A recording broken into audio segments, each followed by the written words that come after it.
Judiciary Committee this Wednesday afternoon, the 12th of February, and we are going to start hearing from folks about the fiscal year 26 budget, starting with the parts. And thank you for being here. Well, thank you, Chair Lamont, and all of you for the opportunity to present. And what we've done is basically in an outline summary form, our Judiciary fiscal year 26 proposed budget. Identify yourself for the record, because I thank you.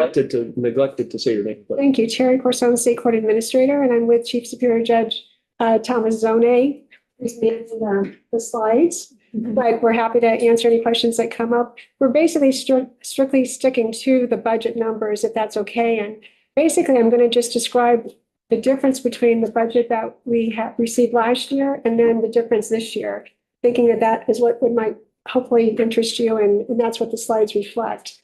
So just starting on the first slide, it's our fiscal year general fund budget request. We're limiting it to that aspect of the budget, starting with the fiscal year 25 general fund budget from last year, which was $63,400,000. And then we had a Budget Adjustment Act request, which I think we actually reviewed with you briefly. There were two aspects of our budget last year that weren't met by the budget that was approved. One had to do with our technology fund. And if you recall, historically, the judiciary technology expenses have been covered by a judiciary tech fund that was set up in 2007. That consisted primarily of certain traffic fees and fines. And that covered the technology expenses for many years. But unfortunately, there was a convergence of revenues coming into that tech fund, the traffic fees and fines, which steadily have gone down as traffic fines and fees revenue has gone down. The highest was, for example, 1.6 million at its apex. Last year it was 750,000. So the tech fund has not been sufficient to meet the technology expenses, which while the tech fund revenues were going down, the tech expenses were going up. And especially in the last several years, because we now have the electronic case management system, electronic filing, the pivot to remote hearings. So the tech footprint has just steadily increased while the revenues have decreased. So we had in the last certainly 2 years, if not before then, indicated that there's going to reach a point where this tech fund is just not going to be able to cover things. We were able to have kind of stopgap measures with pandemic monies that came in that we could move, especially for remote hearing technology, because it could be justified because of the pandemic. But at this point in time, and as was evidenced last year, when the budget just did not meet the tech expenses, it was suggested that we request a Budget Adjustment Act to cover our tech expenses that weren't covered by the budget last year. And those were a little over $2 million. The other Budget Adjustment Act request that we have to provide with this total of $2.5 million had to do with the cost of living for sheriffs, which whether it was an oversight or whatever, there was no cost of living component for the sheriff's budget last year. So we have had to cover it, and that's about $388,000. So that was the other part of our Budget Adjustment Act request, which we're cautiously optimistic that we may receive that because it's in the governor's recommended budget, in his recommended budget adjustment budget. But we have to include it because at this point, that's not a given. So that's why it's here. Otherwise, Can I ask you a question about that? So does that 2.5 million, is that going to now carry on as part of the annual general fund request from the judiciary? Well, it'll be incorporated into our technology request total and the sheriff. It's not a one-time. The Budget Adjustment Act pieces are one time to cover what wasn't covered last year. But otherwise, all of our technology expenses and the sheriff COLA expenses are part of our fiscal year 26 budget request.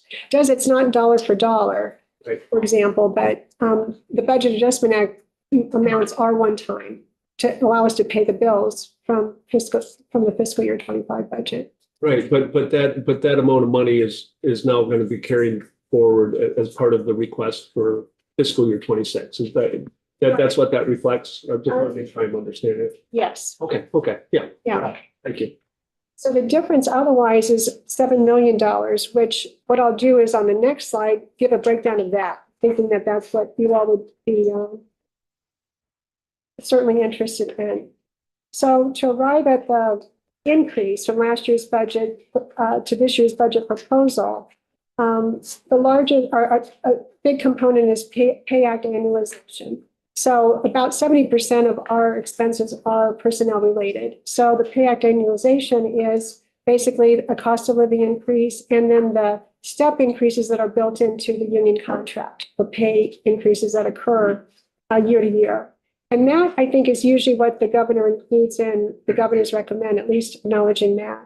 And then commensurate with that is benefits, primarily health insurance benefits, the increase that's expected for next year. That's the next component. Can you tell me what percentage that $1.7 million is of the total amount spent on healthcare and what the percentage increase, or is that maybe the same? Maybe that's the same number, but I'd like to understand how much of it. Right. I don't know, but Greg Mosley is online. So if you could text him or email him, he's our finance and administration person. He would probably have that. I don't know it. But Greg is listening, so he can. I'm right here, Terry. Hi, Greg Mosley, Chief of Finance and Administration, and I don't know that answer. I'd have to look that up unless Kelly is able to answer that right off the top of her head. Yeah, if you could follow up if Kelly is unable to. I'm just trying to track where the increases are coming from, the healthcare increases, just generally, because I know, for instance, education, that's a huge driver, but I'm kind of curious how much of a driver that is in other elements of our budgets. Thanks. Great. So Greg, if you or Kelly, then whenever we get the answer, email you. Yeah, that'd be great. Thank you. Okay. And then the next component is called internal service funds. That's basically the fee for space increase. About half of our courthouses are state courthouses, BGS owned, and they charge a fee for space. And that's the increase for the fee for space. The other half of our courthouses are county courthouses, which typically we don't pay a rent for those. Here, go ahead. So with that, so that is, you said a fee that comes from BGS, so from Vermont. So the fees went up. Yes. That's coming from us, from the state. Okay. Yeah, well, so, I mean, I was going to follow up too, but I guess my question is, how much of an increase is that? And maybe do we need to bring BGS in to understand the basis for such an increase? Greg, I know in past years, sometimes there's an adjustment in terms of how much space the court is using in the building. For example, Newport. Our courthouse was in part occupied by State's Attorney's Office and Probation and Parole. There was renovation work at which time they relocated so that it was elevator work. And then they preferred their new space, so they did not come back. And I think that resulted in an increase because we had more square footage that we were using. Greg, is that correct? And is that even possibly the reason for the increase? That's part of the reason. I'm sure there's a fee increase. Overall, we pay about $6.5 million for fee for service. So whatever the, that's what, maybe a 6% increase overall. And some of that, it might be due to changes inside a courthouse where we've moved or tenants have moved out.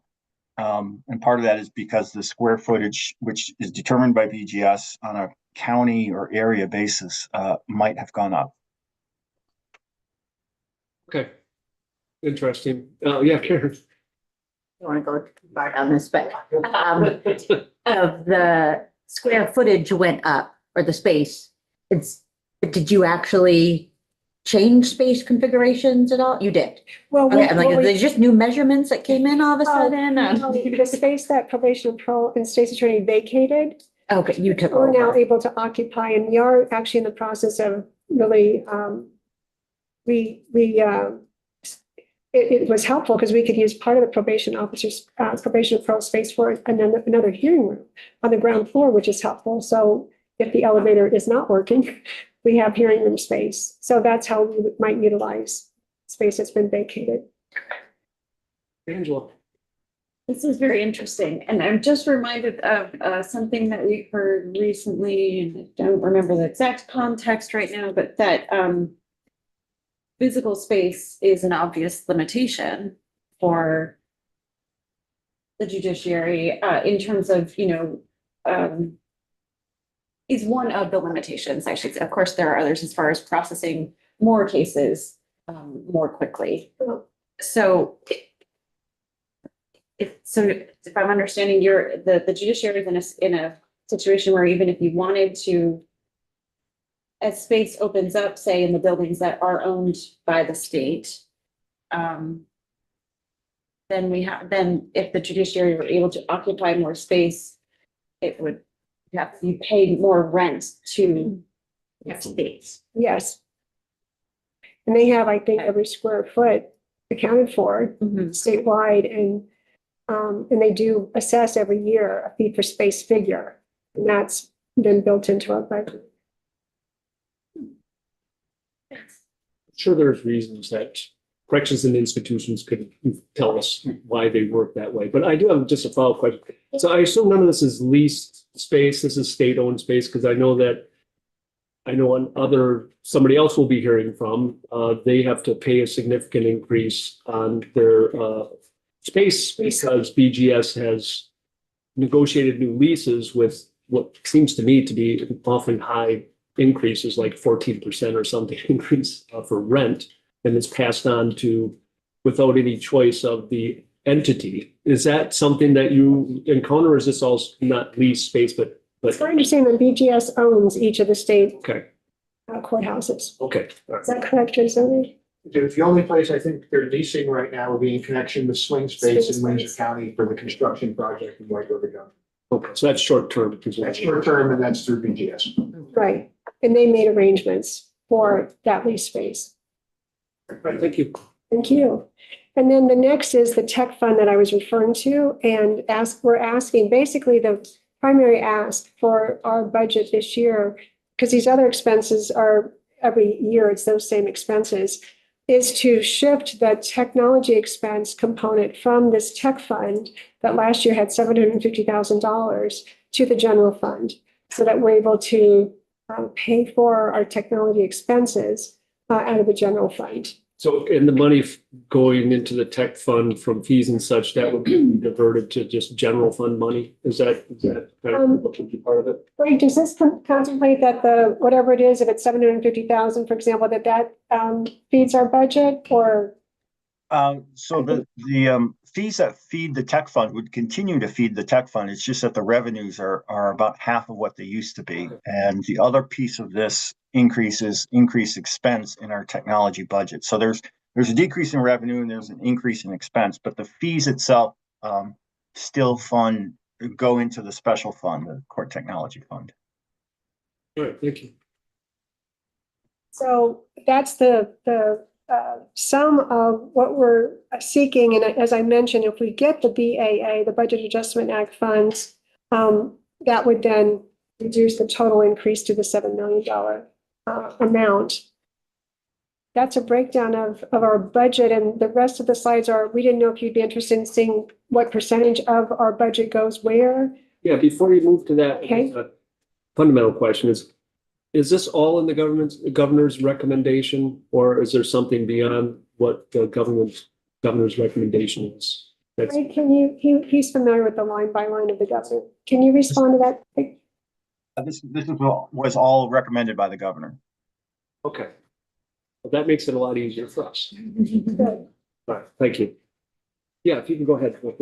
Otherwise, the next slide just shows again, in the event you were interested, 71.3% of our expenses are salaries and benefits. And then the balance is the fee for space I mentioned that goes to the state courthouses, our security contracts, which are with the sheriff's department and then one private security firm, the IT budget, which is now 4.7% of our overall budget. And then as very technically phrased, everything else, which is a combination of whether it's payments for interpreters, guardians ad litem, training, security equipment, office supplies. We do have to also do a match for the Title 4D Office of Child Support monies, and that's included in the everything else in terms of where our budget goes. Just an additional request for that information I mentioned before with regard to healthcare.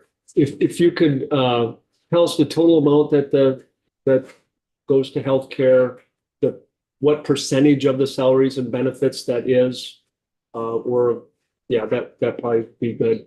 And then what the percentage increase is. Okay. Greg, do you have any of those figures right now? I I would like to respond in writing afterwards. Yeah, no, that's great. Just There's to make not a sure I hurry. get all these numbers correct. Okay. Great. Are And you, then, oh, sorry. all right, just a clarifying question. Are you primarily interested in the healthcare cost or the cost of all the benefits?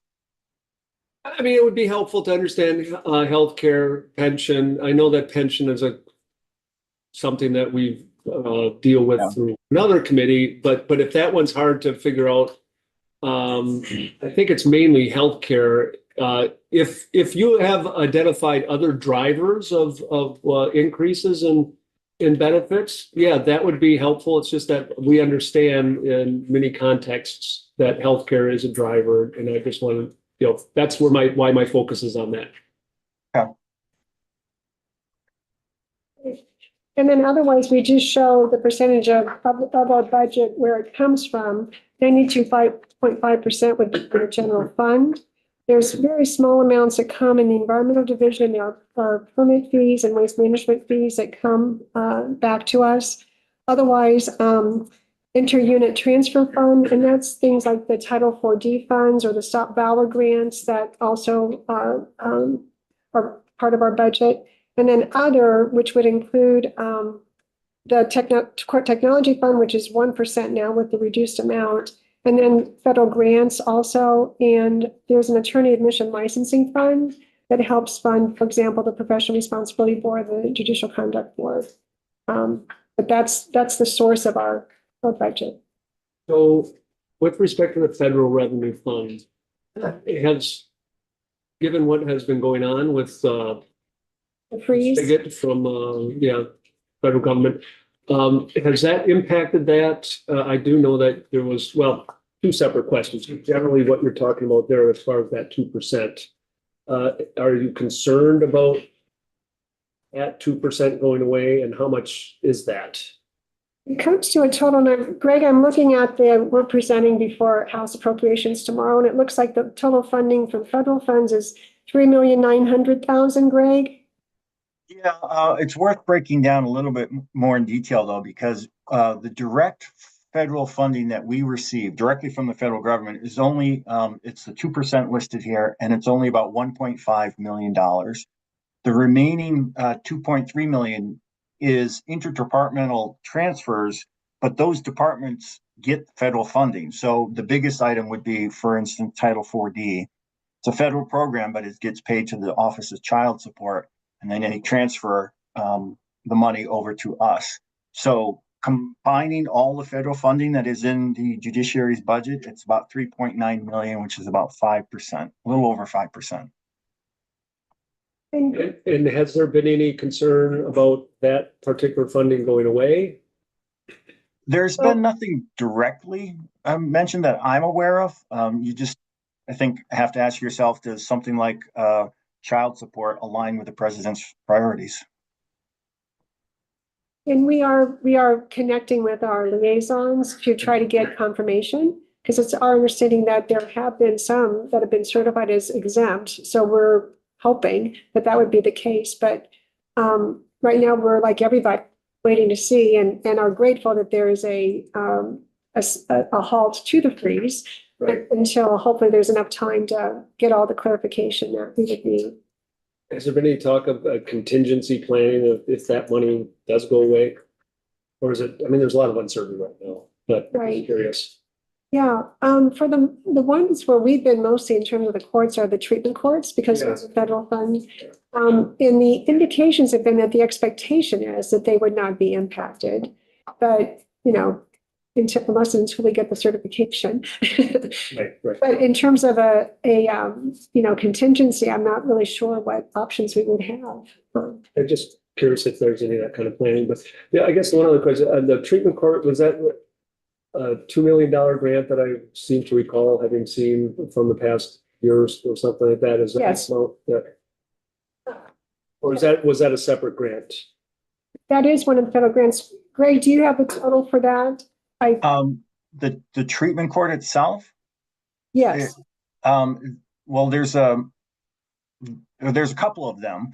They total up to 1.5 million. So it's not quite as large as what was just stated, but They generally run between 200 or 600,000, depending on the grant. We have about 5 of them. Yeah, the Family Drug Treatment Program in Chittenden County Adult Oh. Treatment Court, Southeast Region. Sure. In Chittenden County, it's 130,000. So, excuse me, this is Kelly Carbo. I'm the finance manager for the judiciary. I have the amounts on the 2 grants that were just recently approved by the JFO. And I believe these are for the treatment courts. Yeah, one of them is for the Southeast Regional. That was for $1 million. And the second one was for $2.5 million over a number of years. Looked like 4 years. And I'm not seeing right away what that exactly was for. It is also for the treatment dockets, the statewide docket. Right, thank you. Thanks. Ken, do you have a question? Yes, can we, so we're dealing with a lot of percentages here and then we're breaking down like to 3.9 million and I think 3.1 million. But is it too much to ask if we could just get the real dollars of what actually is coming in from feds and everywhere? Is that really complicated No, or? it's not. In fact, it's on the slide. We just weren't sure how much, I guess, how detailed you wanted. Greg, this would be the same slide, federal funding for House appropriations? Yeah, although it's just the annual amount that I have. It's part of the grant report that we provide through Vantage. I do know that JFO presented to, I think it was House Appropriations on a larger scale outside just the judiciary on what federal dollars comes into the state. So they've provided that on the grand state government level. So I'm looking for total dollars to run like even though I'm not on approps, but like total dollars of what it's costing to run this state, whether we're getting subsidized from the feds or whoever, you know what I'm saying, Greg? Yep. Yeah. Like real dollars and cents, because percentage you can go and percentages can be very, very misleading. I want to know real actual dollars and cents. So Well, I'd like to. beyond the courts, just the courts that we're dealing with, because I would suggest touching base with the appropriations committee, because they have been gathering that information. But do they have all that information? We'll let these I believe folks. it might be on their website already because JFO did do some sort of presentation on that. Okay, thank you. I guess representative for the federal revenue funds, 2%, that would equate to 1.56 million. Is where that, if you were looking for that figure for us. Seems there's less risk with the courts getting the, it's only relatively small percentage relative to some of the other agencies, I understand. So yeah, you probably definitely want to look at appropriations. So yeah, I want checks and balances with this place. Yeah. Because I don't think we have checks and balances in this place. Well, you can go talk to appropriations. I think you're probably wrong about that, but you can go talk to appropriations. I don't mind disagreeing. I think it is the drug treatment courts, for example, and then also the child support, Title 4D, where we do get monies from the federal government in support of the child support program.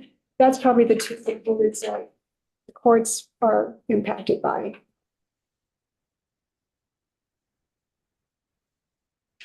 Good. And that's also about 2 million, similar. Total. Do we have any idea where we rate per capita with the federal funds coming in for the child support from the feds? Oh, That's probably not this area, right? yeah. Kelly, would you know that? I assume we are small because we're such a small population that we probably receive. fraction. Per capita, it could be very, very high. I don't know. Kelly, do you have that information? I do not have that information. With the child support money, all of it goes to child support and some of it comes to the judiciary, but another part of it stays with child support and pays for some amount of their resources. So we only have a view of what comes to the judiciary. So maybe child support or GCF finance office would be able to get that number for you. Okay, thank you. I would note that, as Greg said, on January 31st, it's a document, it's called Overview of Federal Funds in the Vermont Budget. Work Fiscal does have it up on its website that explains all the federal funds and shows that fiscal year 2025 budget, state versus federal funds. It showed, for instance, state funds 64%, federal funds 36%. But that is up at the PowerPoint they have up on the Work Fiscal. Where was that, Greg? We'll email it to you. Okay, thank you. Yeah, go ahead, Amy. Really a question for Martin. What is our role? So we, the appropriations will ask for our input Okay. on the asks. From And, all the. right, so we will have a memo that we will be sending to them. This one is easy because I think we'll probably agree with the governor's recommendation. Yeah. And we'll probably explain why we agree with that. But we will hear from others where there's a request beyond what the governor's recommendation is. So at the end of this, in a couple weeks, we will have a memo that we'll all look at, and we'll have a straw poll on whether everybody agrees with it, and we'll send that to appropriations committee. That's very helpful. And I have one other question. Yeah. So when I file something with Odyssey and I pay the $15, $14? $14, sorry. Where is that? Where is that here? That's not here at all because that goes directly to Tyler. All that goes to Texas? Wow. That's part of the, Oh, that goes to Texas. well, Tyler Technologies, which is based in Texas. Odyssey is like the e-file system. There's an electronic filing fee that's paid with every new things. Yeah. No, it is the answer I thought it was going to be. It's just that it all goes to Tyler. Yeah. Okay. The filing fees, that you, like if you initiate a new case, the $250 Yeah. filing fee, that goes into the general fund. Okay. So that would be the, yeah. Right, yeah, into the general fund, and then we take from the general Okay. fund. Yeah. Okay, great. Thank you. Sure. Okay, anything else?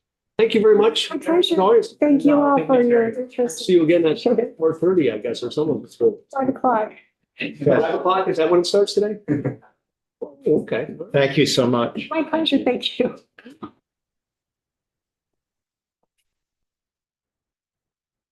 All right, so Tim and Andy, do you want to tag team up there? Yeah.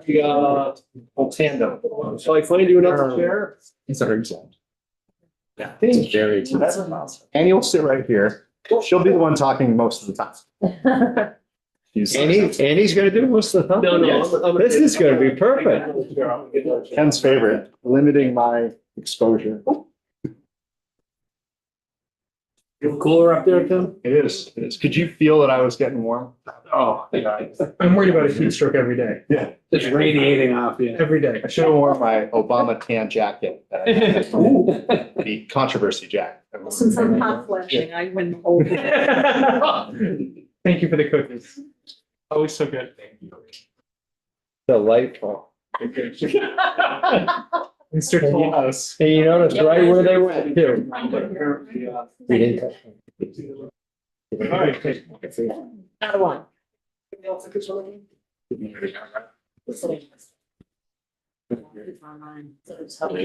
Step.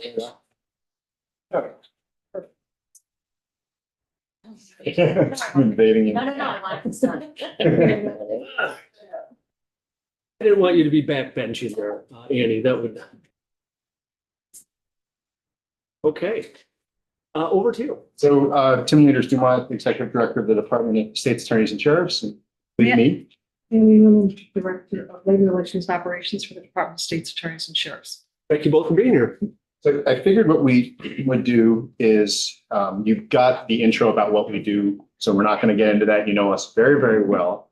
I might talk about some of the metrics that the Secretary of Administration sends out a memo about how we should be talking about the budget. We're going to try to do that with the committees that we're talking about. A couple of high level things, and Annie will jump in with all of the questions and the details, but our department, in terms of the state's attorney's side, and Annie can get into more detail about the sheriffs, SIU, and victim advocates, but we have 4 budgets. State's attorneys, victim advocates, which work in our state's attorney's offices, sheriffs, and then special investigation units, the SIUs, which are, there's 11 of them statewide, 12 of them statewide. We work mostly in that realm on grants, how we distribute grants. But 88% of the state's attorney budget is personnel. 12% is operating, and all of this information in lots of details on your website. Nate has it. 4 of our prosecutors, in terms of the federal side, 4 of our prosecutors are federally funded, 2 through a Department of Justice STOP grant, and 2 through the National Highway Traffic Safety Administration. You've acquainted yourself quite well with Dennis Wigmans the last few weeks with H44. He's one of our traffic safety resource prosecutors. Often with him in the committee is Matt Dolezal, who works here in Montpelier with us. But our operating expenses primarily include internal service fees, things like SharePoint fees for space, mental health competency evaluation related costs, translation and transcript services, witness fees and expenses, and our rents that we pay. Some of our state's attorney's offices, and Annie can detail this for you, have buildings that we're renting that are private buildings, and some of them are stationed in courthouses. So in Berry City, where the Washington County office is located, we're in the courthouse. And in a place like Franklin County, it's a private building that we're paying, leased building that we're engaged with. Some of the big picture stuff. We are doing 23,000 plus cases that were pending as of December. We are staffing in our department 99% of the criminal cases, 98% of the homicides, similar numbers for sexual assault, domestic violence. We are doing the majority of the PCRs, the post-conviction relief cases. Those are in the civil division. After someone's been convicted and incarcerated, it can be a filing to review those cases. We are also staffing those. So we're in criminal, we're in civil. We handle the majority of appeals for both family and criminal, with primarily 1 person plus deputies that are interested in appeals. So we're in the Supreme Court. And then, as you know, we also have the family division with the CHINs, YO, and juvenile delinquencies. So we're all across the criminal justice landscape. In terms of the state's attorney related staff, about 137 state's attorney office staff members spread across 14 offices. That includes the state's attorneys themselves, the deputy state's attorneys, victim advocates, administrative assistants, secretaries, paralegals, investigators, and 4 specialized position titles funded by the federal money that we talked about. How did we do over the last year or so? A year ago, we had 26,000 cases pending. Now we have 23,000. So we moved essentially thinking about backlog, about 3,000 cases. Each SA, deputy state's attorney, prosecutors in our department carries a workload at any given time, snapshot average data, about 350 cases, 300 to 400. People well in excess of that with a law of averages, people that have a little bit below that. Yeah, this is one of my questions, that when you get to the budget piece of it, is it's been a part of some different listening sessions with state's attorneys and hearing about, you mentioned caseload, of what is a case and is there a standard case? Because hearing that there is like a case that could have 50 victims, lots of crimes. I'm not using the right words. I'm not very articulate today. So is there a standardization for that? So cases in Vermont speak are also dockets. So a case could have multiple counts, multiple victims. In terms of the breakdown, the December snapshot data, we had about 7,000 pending felonies. Those are with the 2-year or plus penalty punishment marker in statute. Those are considered to be more serious crimes, although there also are violent crimes that are misdemeanors, domestic violence, simple assault, things of that nature, some other crimes as well, including some child-related crimes, 13,000 pending misdemeanors. So it's spread out pretty evenly across the department. Some of our bigger offices have people that kind of start to specialize in certain things, but a lot of our prosecutors are generalists in terms of the criminal and juvenile docket. Speaking with the state's attorney from Bennington, she's doing the pending homicides. She's doing the juvenile docket. She's doing major DUIs. Steve Brown down in Wyndham, same thing. A lot of them put their hands on lots of different types of cases. So it's hard to say what an average case is in terms of what we're seeing, but obviously high volume cases that we see, we do see a lot. Like I said, we're doing 94, 96 pending homicides. We're doing those. That's a really serious case, takes up a ton of resources. Same with complex sex assault cases. But then also on the other side of things, all the DUI ones, all the neg ops, all the stuff that kind of comes in at the misdemeanor level, the misdemeanor domestic assaults, all of that is being primarily staffed by our department. So it's a big range. I don't know if that helps. No, that helped Yeah. for the piece, and I can see how it's like a taking more on, the complicated cases. I guess this is maybe fast forwarding a little bit, and so I'll just share of how it goes from county to county, right? Is that a county could have, to make up a number, 500 cases, but maybe they all just have one victim, one docket on it. Another county has 50 cases, 500 cases, whatever I said, but they're very complicated. And so do you take that into account as you are? Doing the allocation? Yes. Yes, so good question. So basically the way our process works, some of it's noted in statute, some of it has developed over time. Our central office does the allocation of staff, and there's an executive committee of state's attorneys that assist with that analysis, and it's quantitative and qualitative. We look at how many pending homicides are going on. If there's like a downtown, in a couple of counties, there's some major downtowns with lots of activity that sometimes requires more staff, but it's a fluid analysis. And Annie always makes sure to survey the state's attorneys about what the needs are when we do get allocated positions. Like, for example, the last couple of years, when the positions have been allocated, we send it out. The state's attorney's executive committee goes through an analysis based on data plus qualitative as well. For example, something not represented in the data is the number putting us well over 100 in terms of homicide related investigations. So for example, the professor in Castleton who homicide case, not yet charged, highly publicized. That's why I'm talking about it. Lots of investigation related work that's going on with that type of case. It's not reflected in the data, but that might be a resource need where we want to move around something. So can I ask a thought? Is that allocation analysis shared? I'm just thinking like we could each have a state's attorney's office. It's like, we need more funding in our office. And it's like, well, okay, well, that would be coming to you to figure out. But is that transparent across the state that they can see, this is the allocation you got because this is your caseload. This is what we defined as a case. This is what we're seeing as the complexity. But I feel like that transparency would help address the questions that I see coming up. Yeah, so we do look at that. Also in your presentation, you'll see the breakdown of by case type, the fish and game, misdemeanor felony, civil suspension, those civil suspensions that hang on to the DUIs, often delinquencies, chins. But yes, we base it on caseload, we base it on the number of types of cases, and we're transparent about that with our state's attorneys and with the staff as well. And it's also victim advocates is another one piece is that the caseloads that they have, that was my next point, about 600 cases per victim advocate. Yeah. Oh, sorry. So I do have a question from Ken and Tom, but also I'm going to delay you just for a few minutes. I've asked Nate to print off, which didn't make it onto our website, and it was actually sideways, so I couldn't really read it very well. What you sent me, because it has all the numbers, and I think it's really helpful for us to have that in front of us. So, Okay. But I'll give it to Ken and then Tom, and then we'll just pause and take Yeah, absolutely. a hard copy. Did I miss anything in? No. Okay. She'll tell me. So I'm kind of a little bit taken back, overwhelmed by how much stuff you're doing and watching and in charge of and all that stuff. And you're a very small department. What happens when you have all this overload? I mean, do you have a place where it goes like God.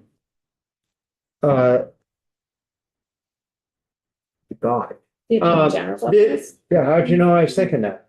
The Attorney General's office, like, do they help you with this overload? So, we're according to the data, we're predominantly doing the majority of cases. They can speak to how they accept cases, in terms of the Attorney General side. I know our state's attorneys occasionally make requests for assistance and that sort of thing. I don't know what their whole caseload is over there. When we did part of the analysis last year, and this past year, Ian Sullivan helped me look through the data that was pending as of December, and we were doing about 99% of the cases. So there are other prosecutorial entities that, are doing criminal work, but you're doing the majority of it across the state. So, and yes, and I actually have a follow-up point, if that's okay.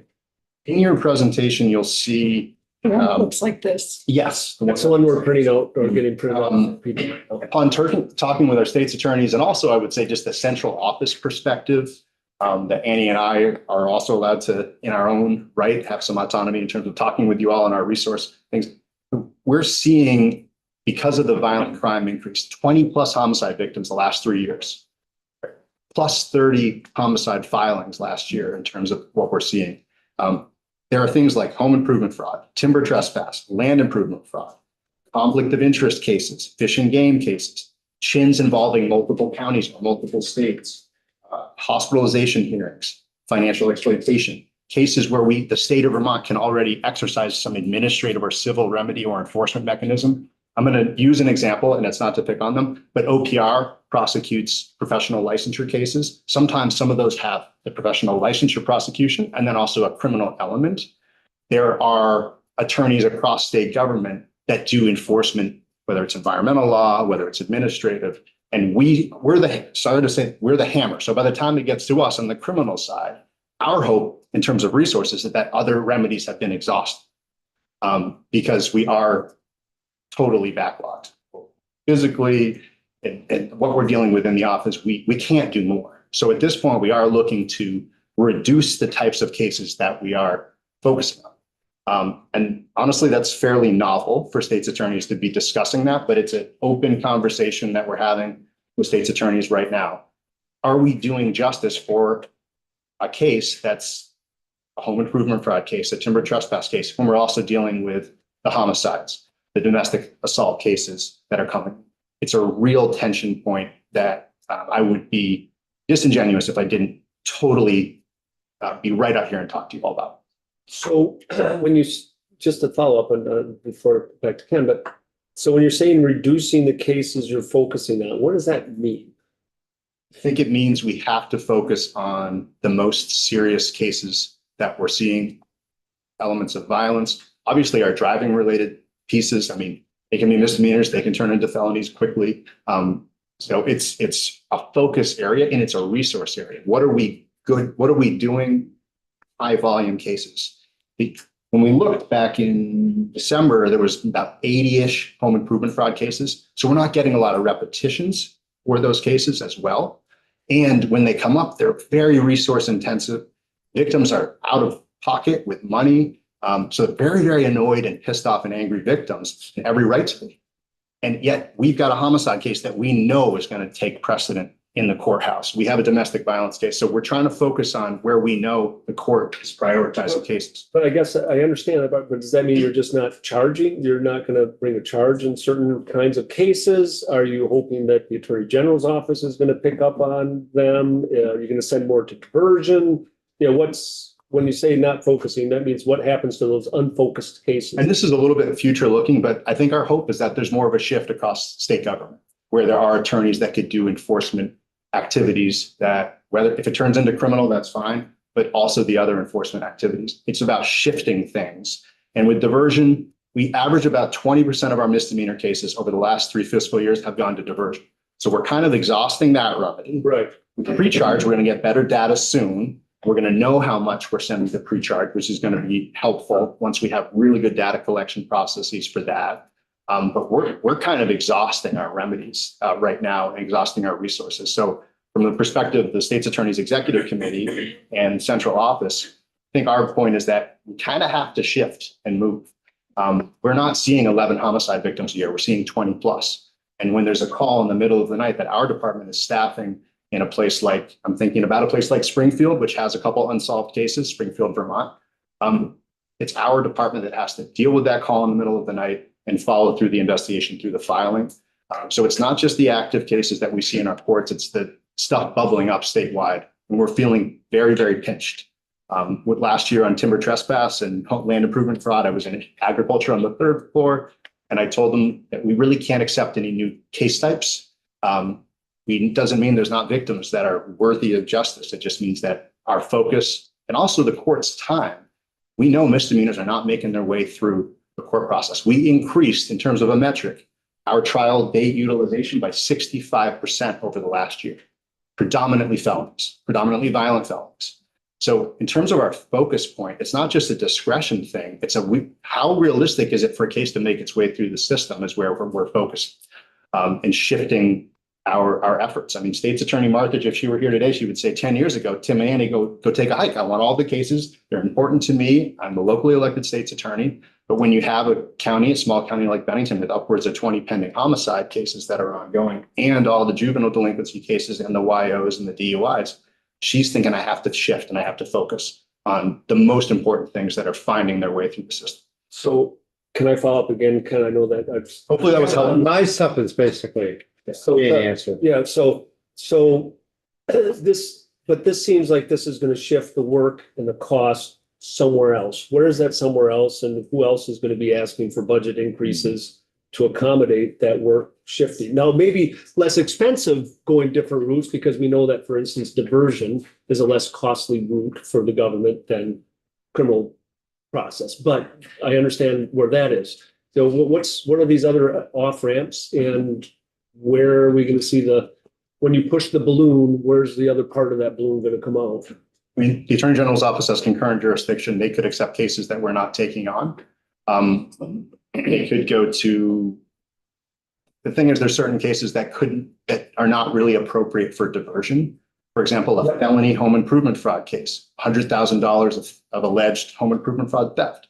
That's not a diversionable appropriate remedy from my perspective. I think a lot of our state's attorneys would share that. It still requires effort. So I think, and it's not just the Attorney General's office. There are other attorneys in state government that work on enforcement activity that could be more involved on the criminal side. I mean, I'm spitfiring a little bit from up here, but our offices could deputize people to appear in criminal court if there's questions on that. The Attorney General's office can do what's called a SAG, Special Assistant Attorney General. Is there ways to be more efficient with our current attorney workforce? Because we don't have a ton of attorneys coming into the state all the time, although we do a very good job of hiring our open positions. What can we do in being efficient? So I don't know if it's about an increase in resources. We are asking, as you see in this presentation, we are asking for new deputies, new victim advocates, new paralegals and admins, because just to deal with what we're dealing with, status quo. But there are other attorneys in state government that our state's attorneys, I think, are interested in seeing that workload be shared. I mean, we do see a spike in violent crime, a spike in downtown related misdemeanor crime. It's all important. I think we need to see that shift spread across state government more generally. So I think, Ken, are you good? Tom, then Angela. I think it goes without saying, but I'm gonna say it anyway. That, I mean, the state's attorneys are swamped, there's no doubt. And, to me, it sounds like we need an all hands on deck attitude.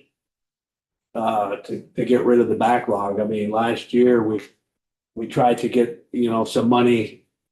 Well, there was I think a 10% tax on business or something like that. And because backlog has been hammered into our heads so much over the last 5 years, I voted for it. I was the only Republican that voted for it. And it was one of the toughest votes I ever made on the floor, because I knew something had to be done, and that's what was on the table at the time. And now, is it really going to cost any more money if some of this was shifted to timber trespass or the Attorney General's office, because they already have those people on staff? And I can't believe that they're working as hard as the district, your attorneys are, your prosecutors are. And I don't know, I guess I look at it as, time to take one for the team, I guess, and everybody come together and get this problem taken care of. And actually, that's probably the cheapest way we're gonna do it. We're not hiring any more people. The budgets, the way I see it, the budgets are gonna be the same because the people are already on staff. It's gonna be shifting their workload a little bit. I mean, I don't know how many cases the AG is taking right now as far as what I'd call normal cases, other than I know the AG's office, takes the high profile ones that get the headlines. So I think we'll definitely have to bring them in to see their. I mean, we can only speak from our perspective. Yeah, definitely. And just. Yeah. Just, you mentioned timber trespass. Do they work under the state's attorneys and sheriffs, or do they work under the AG, or are they separate entity, or? Timber trespass is a criminal, it's a crime. Yeah. And also has No, I mean, administrative, the prosecutors, who do they work under? timber trespass. Yeah, there's people who prosecute, because you mentioned that. That would, I mean, it would probably fall to the state's attorneys, the timber trespass states. Okay, At present, the way that it's current, in terms of the criminal conduct, there are civil and administrative remedies that the AG's office could pursue. The AG office could pursue the timber trespass as well. Absolutely, they could pursue the criminal case as well. And we could presumably, I'm sorry, we could presumably direct that timber trespass is handled by Attorney General's office. Could we not? I think that's what we can ask legislative council. But yeah. I was just trying to think of some other ways to find some more people. I mean, you brought it up that you could deputize people to take cases or whatever, but I didn't know if. I mean, that would be like an emergency type of thing where it's like, hey, someone's already dealing with the administrative enforcement. They're concerned about not being a deputy state's attorney. Hey, you want to do the criminal case? We're swamped. We'll see if you can do it. I mean, that's sort of. In an emergency? Yes, we are in an emergency. Exactly. In terms of the caseloads, the victims are not getting timely justice right now in terms of misdemeanors. And in a lot of the felonies as well. And that's not because people aren't working really hard. It's because talking about space, we have too few spaces with too little time to push too many cases through across the state. So I'm only emeritus status. Can you deputize me, even though I can only do it? We would want to get you fully into full status. Okay, all right. Well, I'll have to get some more CLEs somehow. We could try to convince this, I don't have anything else going on. representative of Wyndham County. Yeah. We could compel him. Yeah, we could Can I come. could you get me like a attempted murder case or something? Yes. Like that? You'd throw me right. Sorry, Karen, no, Angela and Karen. And then Zach. So, and I think my mind is going to a place that is similar to Representative Burdick's. What you're talking about is triaging all of these cases and the ripple effects. And so that requires a level of management and organization to figure out how to prevent or how to ensure that everything that needs to be prosecuted is prosecuted. And by whom? So who has the authority to do that? Our state's attorneys have the authority in their individual counties. So, that's their limitation. Same with, in thinking about our sheriffs, right? The county work that they do. The Attorney General's office has statewide jurisdiction that is shared in each of those concurrent spaces. And it takes coordination. It takes planning in terms of the types of cases and the understanding of sharing. And, again, not to pick on another, and Annie can pipe in here, but because she's been at the department for a while and seen things over the years. But the other thing is, at the other end of things, when we have a case, conviction has been secured, justice has been served, and then a PCR gets filed, that same deputy state's attorney that is dealing with the criminal cases is now appearing in civil court defending the integrity of the conviction. And those are huge cases. They're like they're not many, they are essentially appeals before an appeal. Yeah, and 20 years later, 30 years later, pulling those victims back into those cases is a heartbreaking, awful event that I've had to deal with in staffing some PCRs. Say what a PCR is. A post-conviction relief case for an incarcerated individual. And in Vermont, I'm happy to say, without Judge Zonig sitting here, and this is different perspectives, but people serving long sentences in Vermont are serving long sentences for violent crime, not for drug possession, not for misdemeanors and that sort of thing. And so those cases are inherently, intrinsically serious cases where prior state's attorney who may be retired, passed away, victims, police officers, all gone, and we're defending that. It's just a huge drain on our department. And we're doing those too.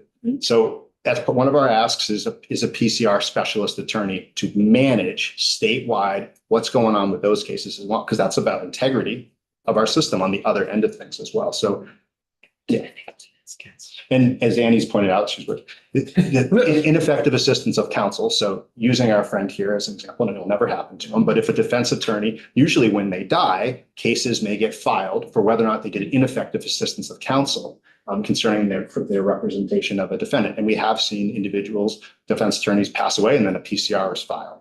And that's happens when they're alive as well. But I've dealt with a couple where the defense attorney has been passed and we're defending. We can't even call the defense attorney. Hey, what was that conversation with your client like? Did you tell him about the offer, et cetera, et cetera?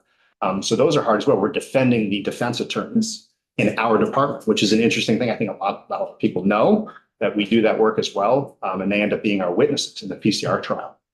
So what role do you see the legislature playing in a potential, I mean, this regime or scheme that you're describing that sounds like it's quite necessary? Like, what role do we play? state's attorneys are in your constitution, and there's about 100 years where state's attorneys were the sole prosecutor statewide, right? The Attorney General's office is in statute. We now, share jurisdiction and all of that. And there could be legislation, whether it's in the executive branch, or it's in the Attorney General's office. There are executive branch enforcement attorneys as well, for example, working at ANR, I believe. Where can we be efficient? And you all could legislate where those priorities are. We can speak to what our experience is like. We're just telling you there's a problem. And I haven't done a survey of where all the attorneys are that could potentially work on criminal prosecution or administrative or civil prosecutions as well. I don't know where all those positions are in state government. We just know that our 58 deputy state's attorneys and our 14 state's attorneys and our 27 victim advocates are completely on the verge, right? I mean, we can't accept new types of cases. And if we are accepting cases, they have to be the ones that we are the most serious cases. And I would say to the Mr. Vice Chair, a lot of the cases that we are taking are very, very high profile cases, the homicides, the aggravated sex assaults, the DUI 4s. We're the ones that we feel like we're on the front lines doing that work. And the ICAC folks at the AG's office are definitely predominantly doing, they're doing those cases as well. We don't do those cases. But when people leave our department and go to another, particularly state agency, of course, I'm very curious as to why you're leaving us and going over to another DCF or DMH or where they're headed. I do exit interviews with employees, and nearly every time, unless they're moving out of state, follow family or for other purposes, nearly every time they say to me, I have no work-life balance. I have 390 cases. I'm going over to this department in state government, and I will have a caseload of about, sometimes 80, 70, 80, as opposed to 365. I can work remotely on most of these cases, and I have to come into the office a day or two a week, as opposed to my life being completely driven by the court schedule. Like we can't, we don't control our own day-to-day work schedule. The court does. We get that. We're in court for hearings and everything else. And they're basically saying, I have no work-life balance. I can't do this anymore. And that's why we are losing people in state government or to other agencies in state government. And sometimes the numbers of what they're going from in our caseload to where they're going and what they've been told their caseload will be is relatively shocking to me. And I've been around state government for 44 years, and I'm appalled at what I'm seeing in terms of this group of employees in our department are incredibly overwhelmed, they're incredibly hardworking, they barely complain. I think that when they have an opportunity, we complain for them. But when they have an opportunity, I'm thinking to Representative Dolan, I'm sure that when they have an opportunity and somebody says, what do you need? Besides us, they're so happy to have somebody to talk to tell them, to say how bad things are for them, because that's not an exaggeration.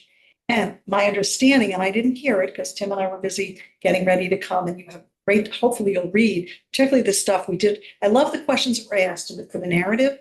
And we were able to basically, the thing I held up that's in the blue, if you get a chance to read that, those were great questions that were posed by the administration and the chairs of House and Senate approach. They're really good questions. We answered them really succinctly, I hope, for all four of our units, all four of our budgets. But I have to tell you, it is really, it's really shocking to me what our what these employees at the Department of State's attorneys and sheriffs are dealing with on a daily basis. And that's why we're losing them.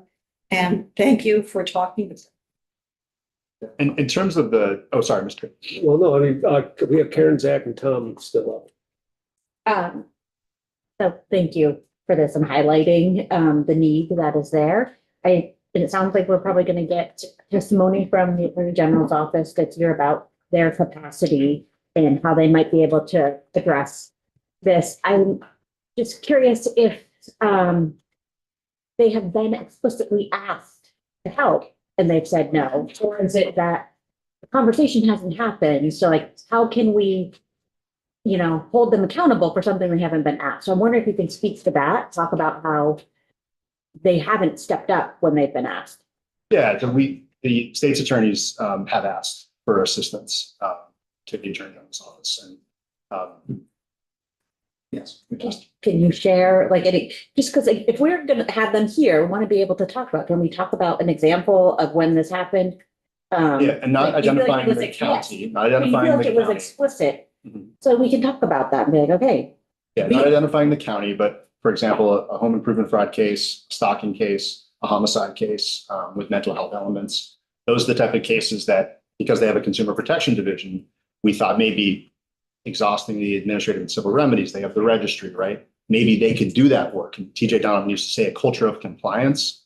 We don't disagree, right? If there's things, by the time it gets to us, we're going to file, if there's PC and there's victims, right, we might file a criminal case. And also that statewide view. We're in our county spaces. And so we're not always looking, because we're swamped, at what's happening 2 counties over with that same defendant. Sometimes, and a lot of times when we're doing plea agreements and resolutions, that's when we start talking and looking at you, because I'm sure you've seen it. Oh, my defendant has a case in Windsor and Washington and Wyndham. Let's talk about it. And then we see what's happening. That statewide view on cases where it's environmental related. Maybe it's about fish and game. Maybe it's about someone who's doing home improvement fraud in 5 counties. We're just playing whack-a-mole at the county level. Can we be more strategic, efficient, and what's the pivot, right? Using some of those pivot ideas. Where can we use state government resources as a whole? Because I think we could do better on that front. But even despite the headwinds, 109% clearance rate over the last year. So we can be really proud of that over the last 12 months. But we could do more, and we need to do more to move the and I backlog. just want to clarify, because again, we're probably going to have them in. Are those conversations taking place of like, how can we work better together? Because we can try to legislate, come up with a solution, but I think if the 2 departments were able to come together and come up with recommendations, like that would be ideal. Like, is that happening? Is that a possibility, or we're starting from scratch here? Yeah, and Annie, I don't know, you're welcome to speak as well to it, but yeah. Yeah, I mean, there were very specific asks made for some very specific reasons. Some, I think there was, at least I'll say there was one situation where I think there was quite a public issue that was pending around one of our state's attorneys, and there was a request made to the criminal division to be involved with some of the cases that were coming. The office was sort of in what I would call free fall for a bit, and we asked for help in that county. One of our neighboring county state's attorneys took over 35 cases. And I know that to the north of one of the other, so we had 2 counties, state's attorneys that offered to help. And a very specific ask was made of the AG criminal division to please help. And we were told, yes, we'll take serious domestic violence, sex assault, or attempted homicides or homicides. And nothing was done. Nothing. No Some cases assistance. were shifted, but And we've yes. heard from the community that Yes. other things have not shifted. Yeah. So I think there are some very specific, and yes, there was a conversation a week ago with our executive committee and the Attorney General about could there be more collaboration? I won't. Yeah, I think I won't that's, comment much more than I don't think I would frame the conversation. Probably, I hope that the executive committee would allow me to say this as one of the most unproductive conversations I've ever witnessed. so I think we are interested, and I will just say from what I've heard from some of our state's attorneys is we don't necessarily need assistance. We need full on, like, going to take a case. We're going to go down this administrative remedy first. So, don't worry about this, rather than, because what ends up happening, what we've seen is when there's a real serious matter and we need it to be addressed very, very, very quickly, the state attorneys start calling around to each other. Let's say conflict of interest. Let's say, the police officer was the best man at my wedding, right? We can't be involved in the case. Conflict of interest, you want to call around. And a lot of, sometimes those get, maybe, right? Some states like Massachusetts, for example, they have a kind of presumption, locally elected folks, local police officers. That's all an AGO type of analysis and investigation. We have State's Attorney DeSabato has, it's been in the paper, right? Prosecuted another member of our department. So. Yeah, I mean, the sheriffs are part of our department. Right. If there's an allegation of criminal activity, it should not be handled in our department.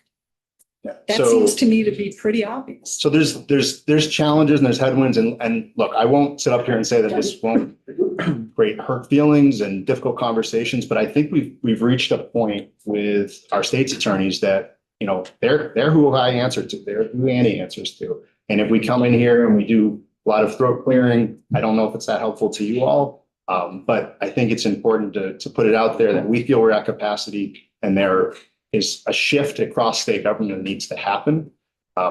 And we are in favor of better collaboration, understanding what we could send, for example.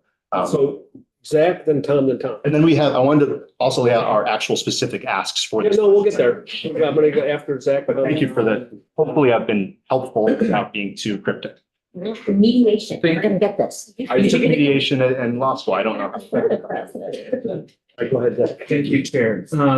So Tim and Annie, I first want to thank you both for coming here and raising these concerns, because unless they're brought before this committee, it's very hard for us to exercise oversight. So I'm very grateful for both of your time and your testimony. A couple of my questions, one of my questions for you, Annie, was concerns around burnout and attrition, but you got there. I mean, this is something that, you have very real concerns about, that you're seeing lawyers leaving the department, right? Correct. And Tim, so one of the things which I'm really grateful to you, Annie, for your institutional knowledge. And so one of the things I'm curious about is the historic delineation between cases that your office and the SAs have overseen and what the AG has typically overseen. Have you seen that script flipped? Are you seeing, I guess I'm just curious, like historically, what have the two covered independently? And then where are we currently at now? I think there's a decades old script and then there's a more recent script.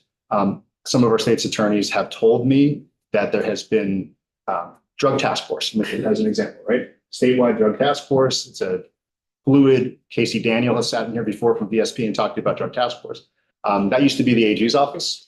And as noted before, post-conviction relief cases, we used to be able to send over to the AG's office because we were involved.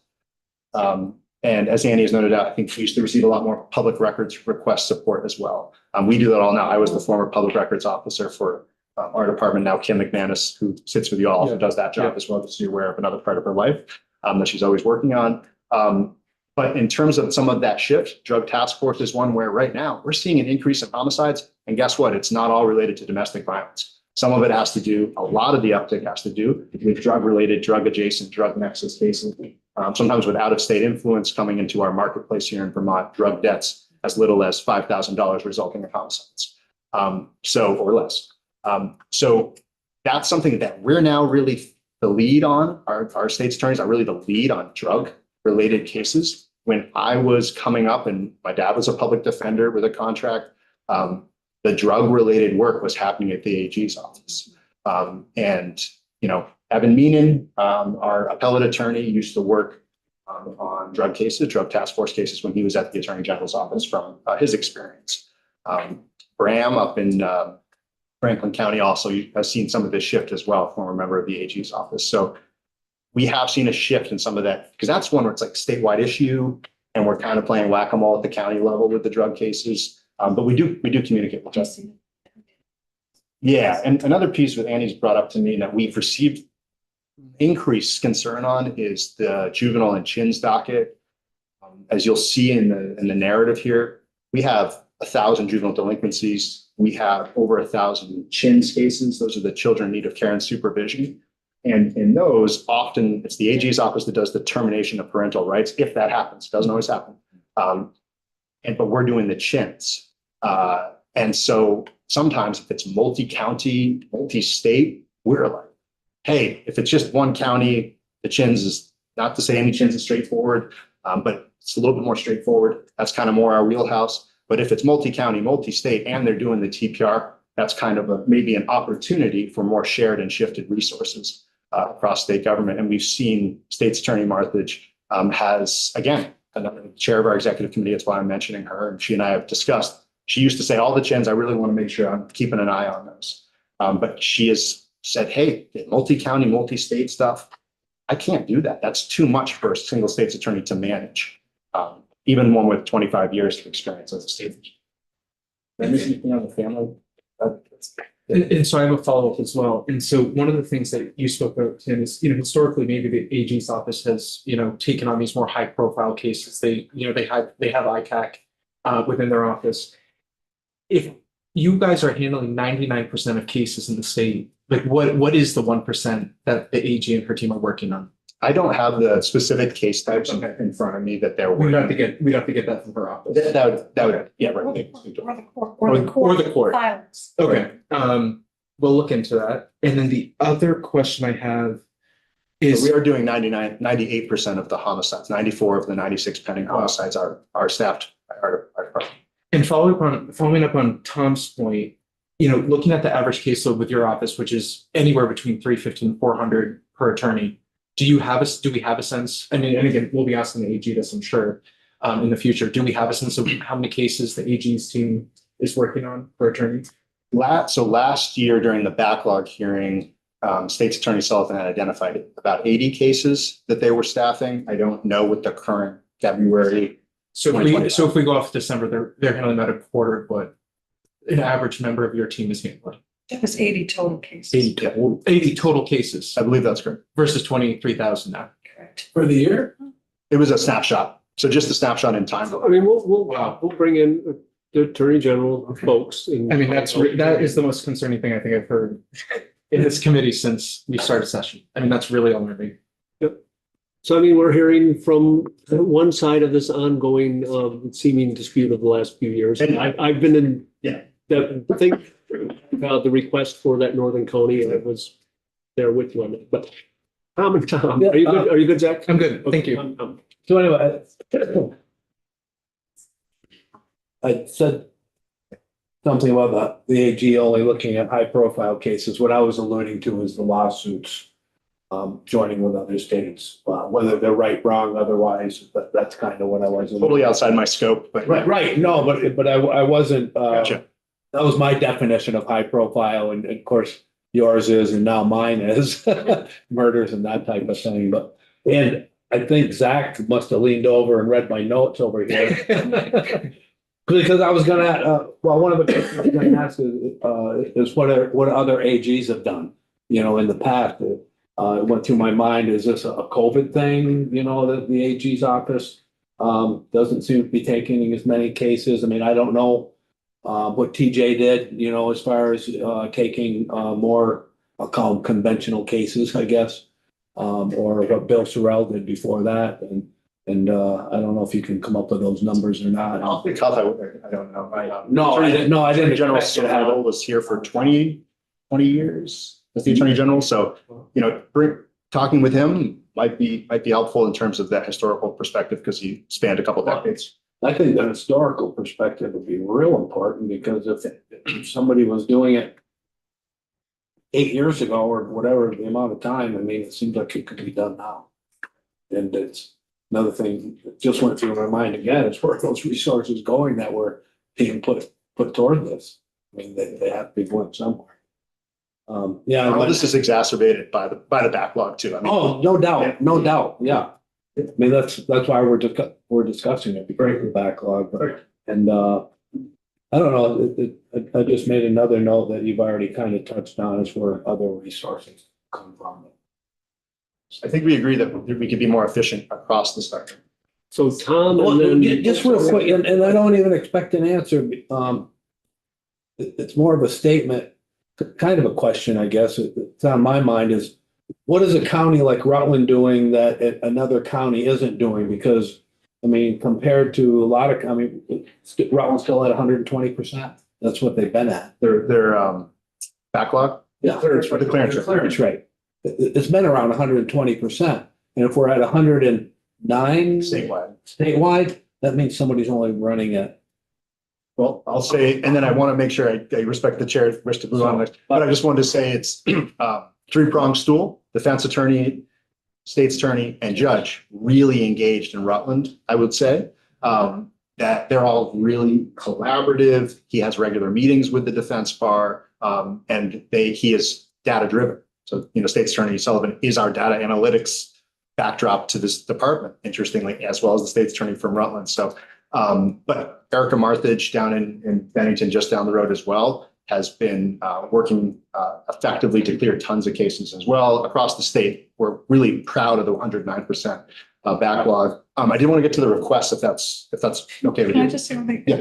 A judge who does really good docket management and holds everyone's feet to the fire and doesn't continuances, doesn't let them go on and on. From our perspective, we say thank you and good job. Yeah, Even though absolutely. even because it moves things, it moves the docket and it pushes people, everybody in the courtroom to get real, get serious, figure out if this thing needs to go forward, you got a plea, how can we have a net?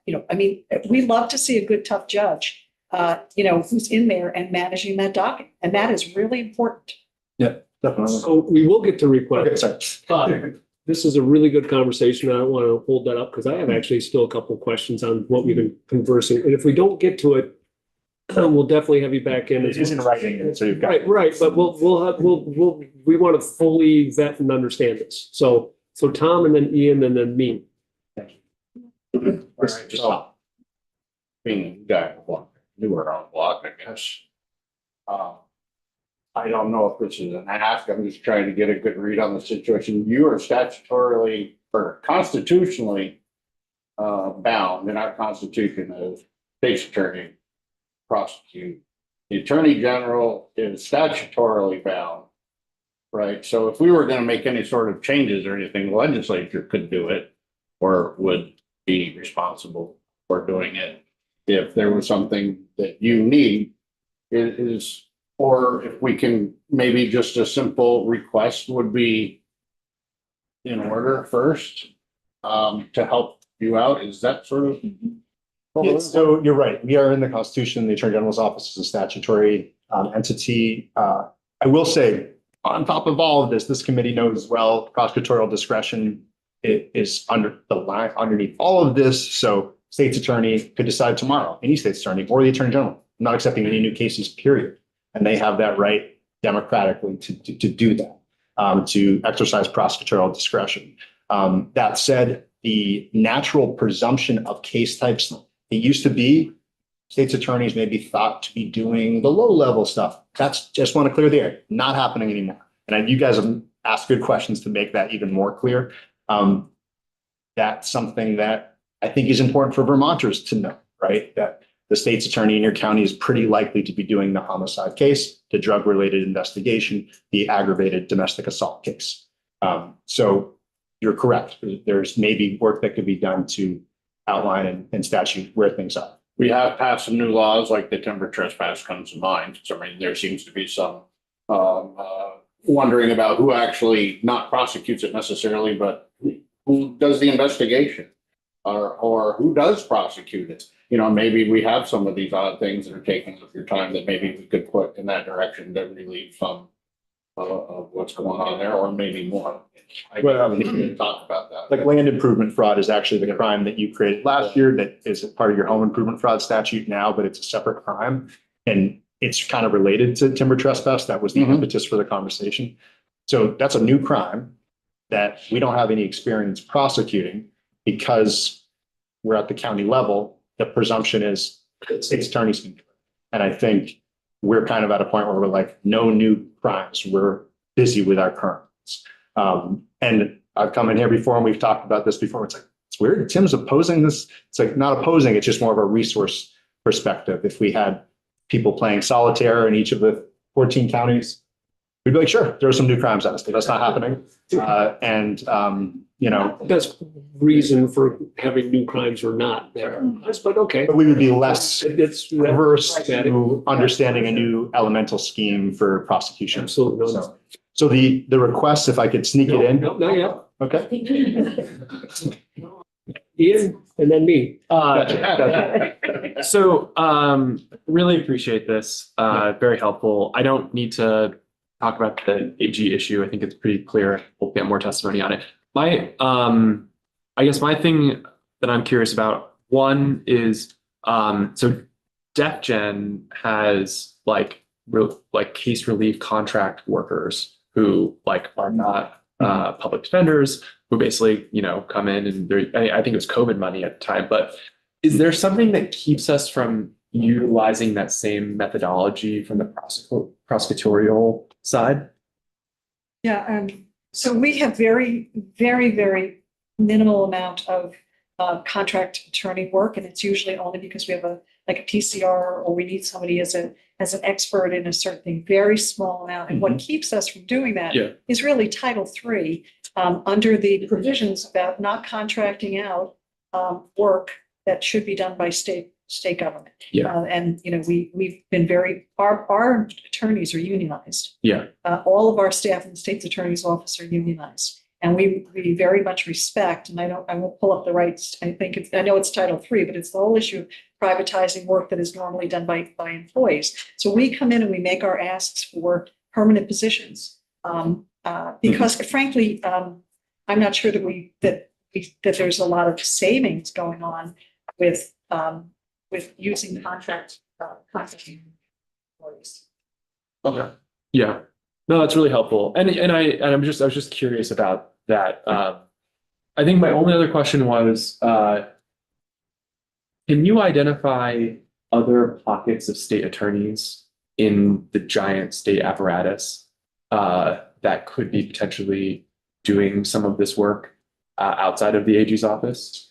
DHR might have the full list of where attorneys are located, but it was interesting, and I will not identify the agency, but you could probably discern the agency. So an executive branch agency reached out to me, Tim, I need you to update this charge code, because we also do all the charge codes for the whole state of Vermont that the judiciary relies on, and the DefGen. And I used to be me. It's now Kim and I kind of doing it together, but it's going to be Kim eventually full on. So it reached out, hey, we have a new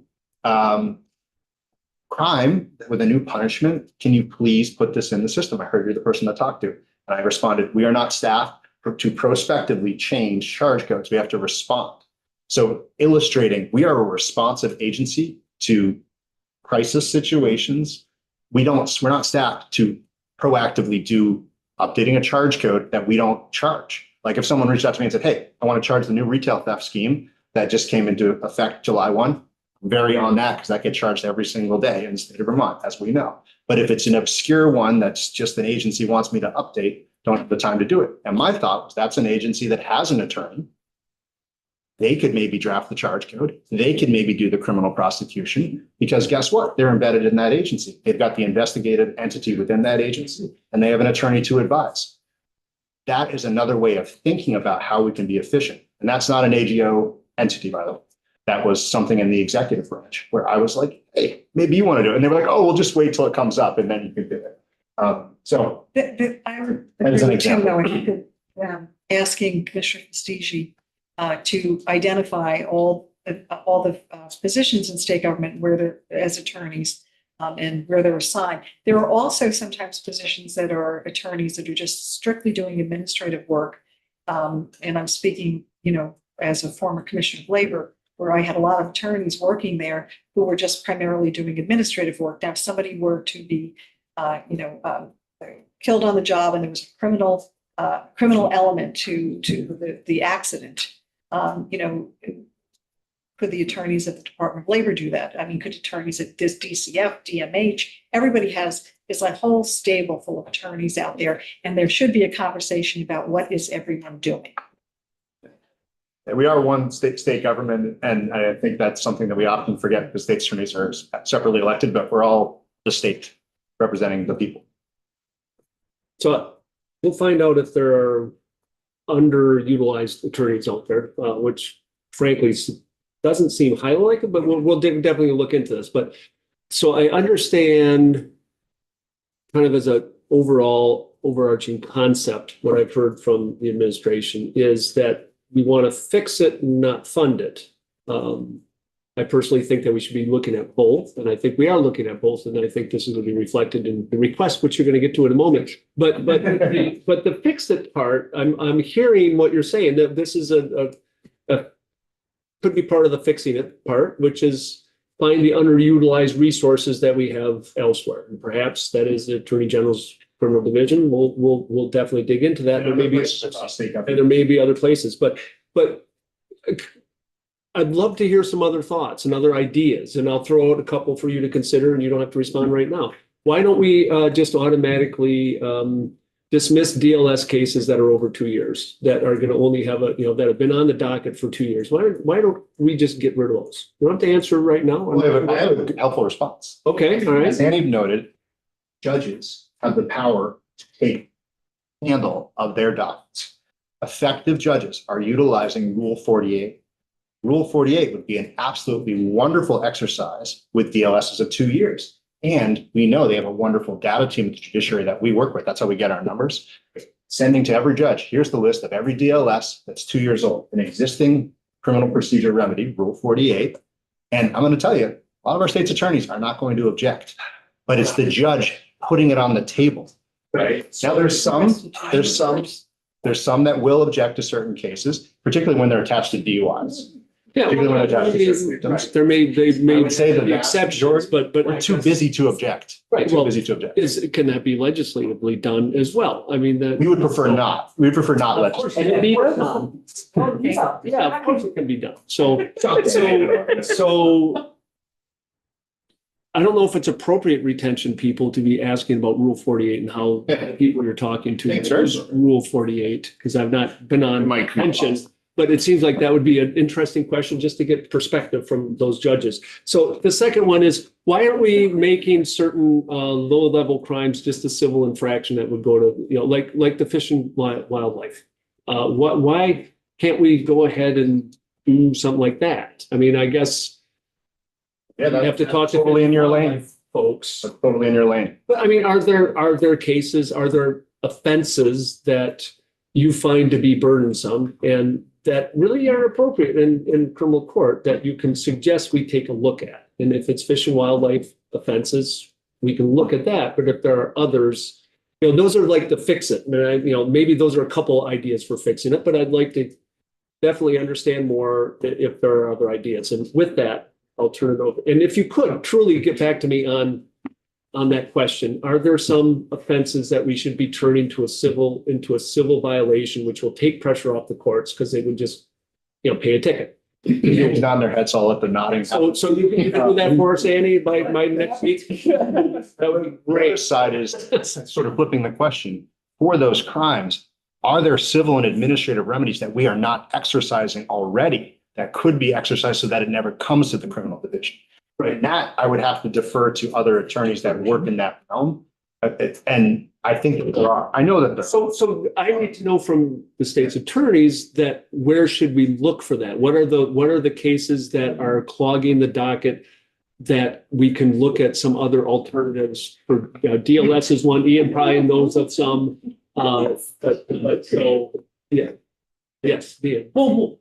I would want to talk to state attorneys. Okay, fine. Okay. No, get back to us on that because we do have some time to, I mean, and again, on that, what I've heard from one of the state attorneys who shall stay nameless at the moment is they said if the legislature wants us to not focus on certain crimes, then pursue that. And whether it's civil, whether it's reducing maybe where it's headed, maybe a certain administrative agency is the one that works on this case instead of you all. And so I think we'd be interested in that conversation, but I can't come up with a list of top 10. Right. And I think that you're in a better position to know. I mean, I don't want to bother looking at one that you never really are charging them anyway, but it's some that are coming and part of the backlog that let's look at that. So Too big. We're We're gonna have further conversation. Okay. I know you're eager to, unless you want to throw something out for Tim. Well, I just want to ask, so pre-charge. Oh, Tim did that. Oh, I didn't see it, Tom. All right. Tom, go All ahead. right, fine. Tom, then Ian. And then we'll I get, think it's a really good idea, Rule 48. I think it's something that we could capitalize on. I'm really also very worried about the optics of it. of Rule 48 or of us? A purge, so to speak, in the media. Yes. We had it before there was any problem with, politics and crime, and before it got bad anyway, prior to COVID. So I guess that's just a thought I wanted to get out there, because I think my constituents would be really mad.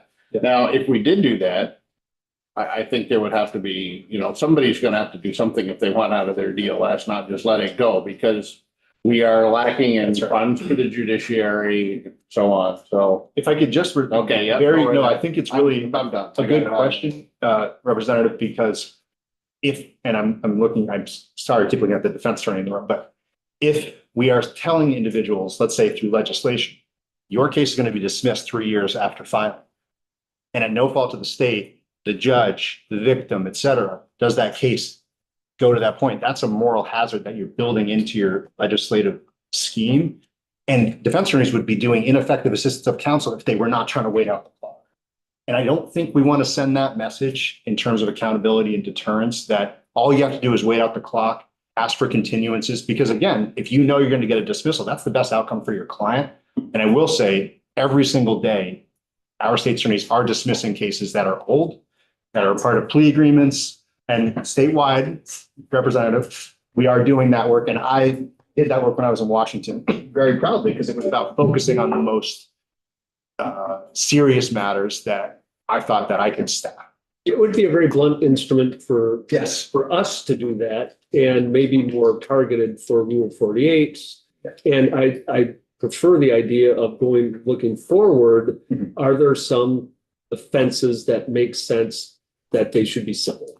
That I think would be, more of the path that I'm looking at as a possibility. Luckily, yes, sorry. When Judge Maley did 400 cases out of Franklin County, our office did a review to take a look at whether there were outstanding restitution orders or there victims that needed to be spoken to about that.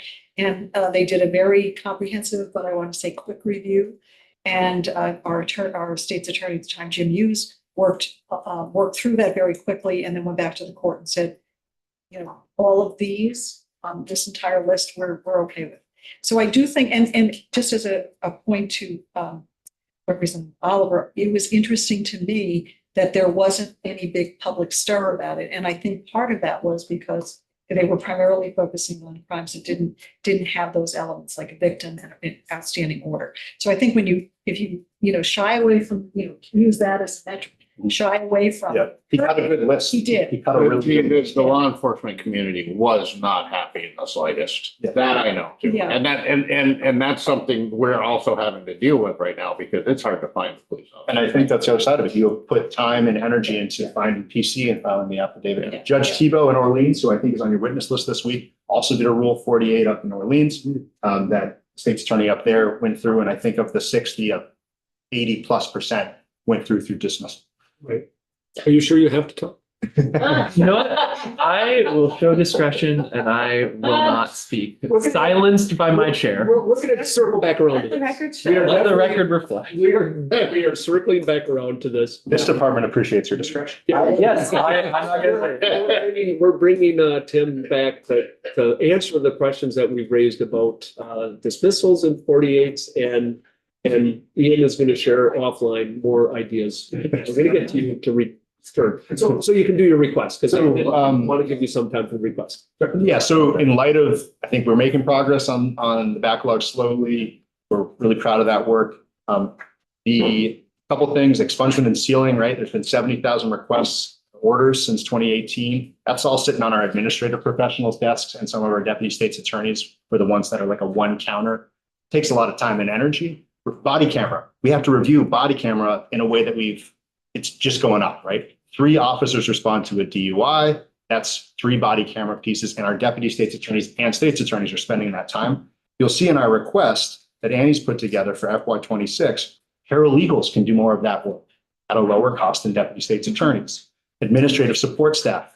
We also now have the digital evidence portal through the judiciary. And I'm looking at Mr. Paolini. I'm sure he's heard comments about it as well. Sometimes it works great. Other times it's very difficult. And it's a nice idea, but sometimes you need another person in the courtroom. Digital evidence presentation in our courtroom. No, it's nothing more frustrating for a judge who's like, why isn't the video playing? Why isn't the phone, why isn't this presented in a way that the jury can understand? So 6 paralegals, 6 administrative support staff, 1 docket manager. That's all about statewide looking at the data and the backlog. We're figuring out what type of position that would be, but it wouldn't necessarily have to be an attorney. It's someone that could analyze the data and do that work. 4 deputy state's attorneys using our executive committee allocation analysis. Where they would go would depend. 1 fiscal support staff, which Annie can talk about. 1 IT support staff. We have 2 IT professionals in our department of 175, working in the 28 offices that we staff. 29 offices. I forgot about our central office. 1 PCR, public records, and training attorney. There's a lot of slashes there, but we have a lot of needs in that attorney space. That's looking at those post-conviction relief cases statewide. There was 81 pending as of December. That's a substantial amount of work. Public records. We don't have simple public records requests, and we also don't have simple public records management. Right now, it's something that we've shifted in the offices and we handle at central office. We have enormous needs in better managing that and training, right? This person, we're hoping, could focus a bit more on what are our areas, like let's say we got to continue to do the timber trespass. Let's make sure we train ourselves and understand how to do that work. An area that Annie and I hear about all the time, how do we do a better job with domestic violence cases? Our training attorney can do that type of work. It's an evolving field. Related to these, not technically in the state's attorney's budget, 6 victim advocates. As stated, we have 600 cases per victim advocate. They're doing notices. They're helping with the victim impact statements. They're helping with all of the mechanics of making our office work effectively, and a whole bunch of other statutory requirements that are placed on them to assist victims of crime.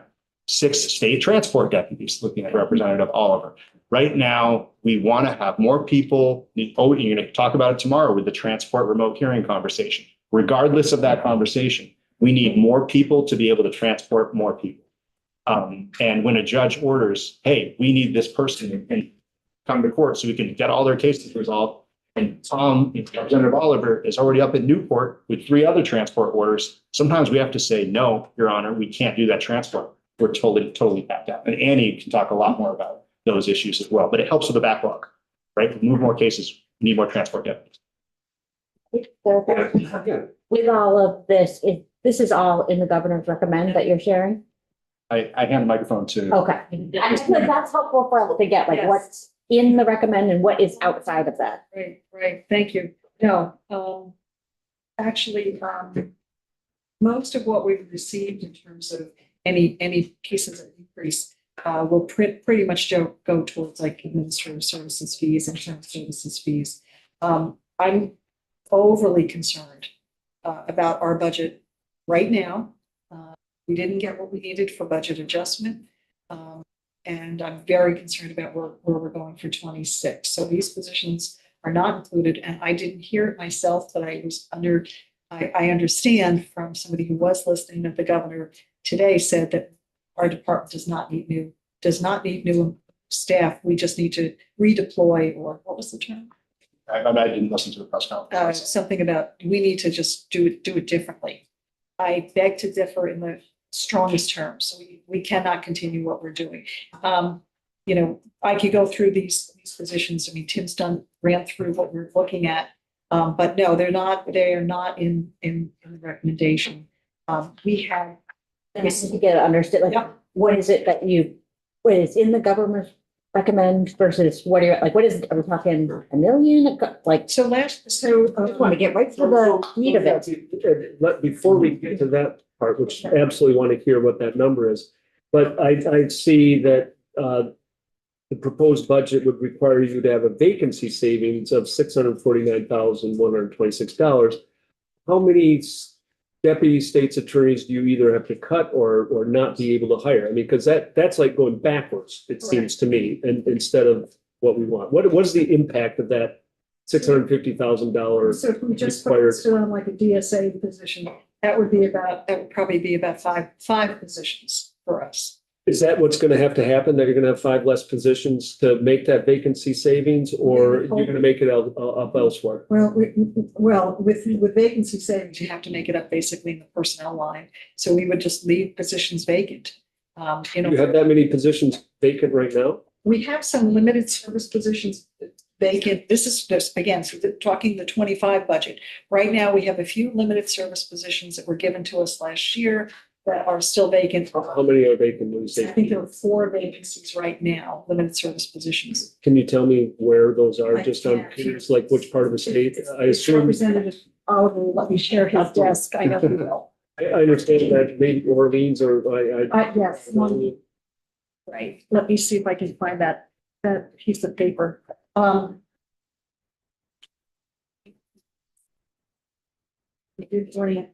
not? Yeah, look at that. You come in and they leave.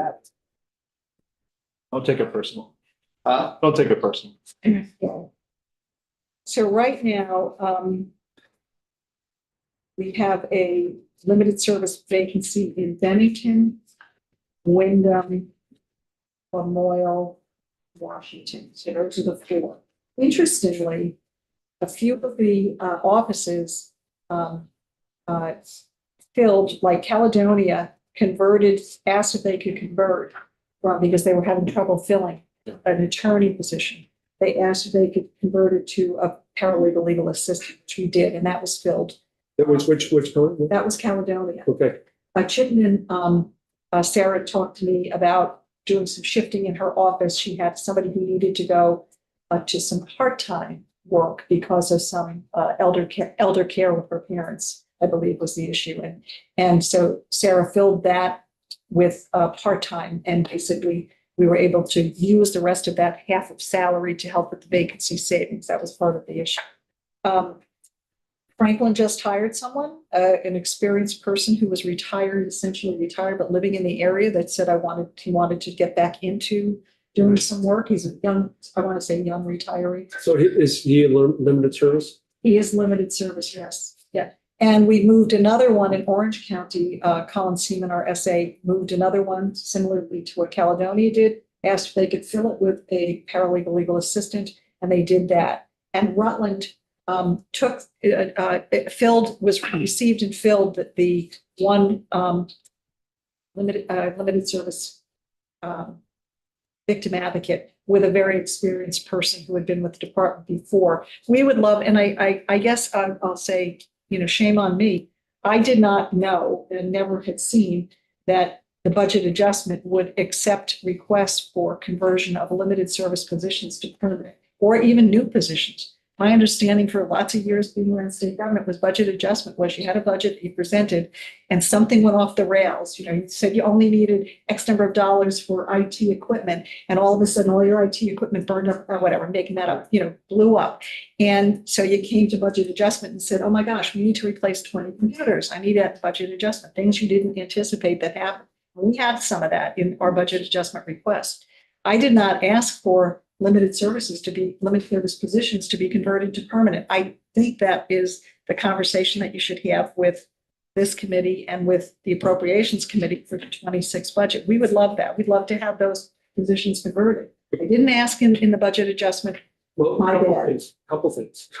I have a question. First of all, I mean, you can still go ask the Senate to do that. Hopefully you are. Yeah. The 4 additional deputy state's attorneys, are those 4 in addition to the 4 that are currently limited service? So you might try to get the 4 limited service ones that are still unfilled to be permanent, converted, and then plus the 4 additional deputy state's attorneys. I just want to make clear that I understand.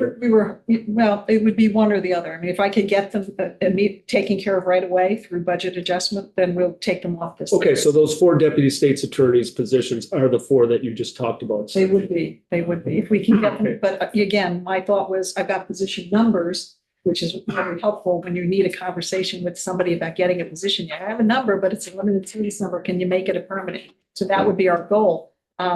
So they're not gonna be 8 additional. No, that is not what we're asking. This focus is more on the paralegal. We're trying to make the permanent request. It's a more transparent pathway. So those, all right, so if there wasn't the vacancy savings of those 4 positions, would they be in the budget already? I mean, did that make Well, sense? they're in the budget as limited service, but we have to, you know, there's some money in our budget that was given to us for personnel for limited service. Yeah, But yes, we would need to, for permanent, we need to include it permanently in the budget. and because the budget request wasn't covering all their various other costs, that's where then they look and say, all right, well, we are gonna save money because we're not gonna fill these 4 positions. Or that's where the vacancy savings comes from? Right, okay, all right. So what is the amount of money for, I guess, for the staffing requests for fiscal year 26? We have the positions, but what does that come out to as far as the dollars? And I'm sorry, Mr. Chair, let me just take a quick peek. I don't think I included it in the write-up. Let me send that to you. Okay, all More right. specifically, because I think it's interesting, and I did send Nate just this very weird screenshot of the changes on the healthcare costs, because somebody here, the committee was asking him that, like, Yeah. I sent that.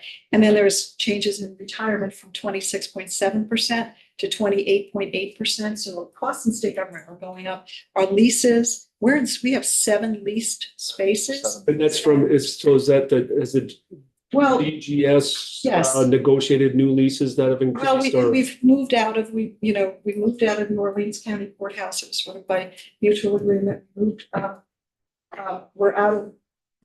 We're moving out of Windsor. We were not invited back. I remember my conversation about saying, yes, like, you can't put our desks on the street. We've moved out of moving out of Windsor. We're in transition. We were in a leased building in Brattleboro that they opened up a pub on the first floor, which would have normally been like, yay. Sure. But the problem is the elevator goes directly with no stop into our offices. There's a little bit of a security concern. Very convenient, some cases. You know, and so we've got a bunch of moving things. I want to say that, you know, BGS does a sterling job of working with us to try to help us, but they can't control these costs either. Right. And it's really been very difficult. And so our lease costs next year are going to go through the roof. And I'm very concerned about that. So So I want to have you guys back because I want to dig into the cost drivers a little bit more and understand, for instance, like healthcare, how much that's driving this and those other things. Sorry, we didn't get to all of that today, but I think we need to get back on the floor. We have a bill out on we're bringing you an other offense. I think this one won't be charged very often. Which is your right, by the way. Yes, no, I know, but and I certainly, it's not the kind that we're going to see having to be charged very often. Yeah. So, but definitely want to bring you back. And we still have time. We're jumping on this pretty early, so probably next week, and I can find out what works best. thank you very much. Yeah, because I definitely want to dig in a little bit more. Thank you. Yeah, Thank you all. yeah, appreciate it. Thank you. So